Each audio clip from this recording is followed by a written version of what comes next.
Mark Twain was once credited for the quote, "The story of my death has been greatly exaggerated." Well, the same statement can be true of fairy gardening. 7 or 8 years ago, we got into fairy gardening for one simple reason. It was a really great business. We've come to love fairies since then, but we got into it simply from a business proposition, and we took a look and said, look, this is going to be a hot trend for the next 3 or 4 years. Let's be a part of that. And we did. And it was very good for our company and great for our customers too. The surprise we encountered was that it didn't die. And that is something we did not anticipate. And frankly, and I know some of you are going to say, oh, Schemenauer, that's a load of hooey. We just finished up our very best year of fairy gardening business in the history of our company. Now, oddly enough, we did that with about half the customer base we had at its peak of about 5 years ago. And I say peak only in our customer base count.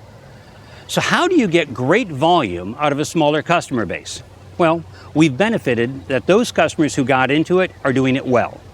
And when I say well, many of them have got our free fairy garden displays. Now let me stress what I mean when I say free.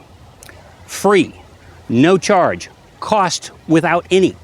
That would be our free displays. This is one of our free displays. It's a 40 by 60, embedded with pieces in it.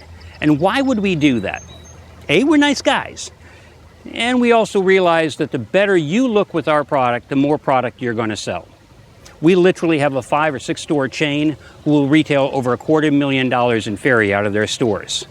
It's generating some of the highest dollar per square foot in many of our garden centers. So a category that is something you don't have to water, is maintenance free. If you didn't sell her at the end of the year, she's looking good in spring as well. It brings in a younger customer base, and it's a category that apparently, to our astonishment as well, continues to have legs. If you're looking for something that brings in fun, young customers as well, though honestly your biggest customer is going to be a 40-year-old woman and older, and some who will spend over $1,000 on their fairy gardening is a category that simply has not died, to both our astonishment and to many of our customers' astonishments.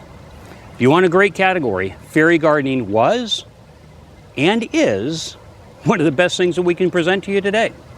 Take advantage of our great free displays.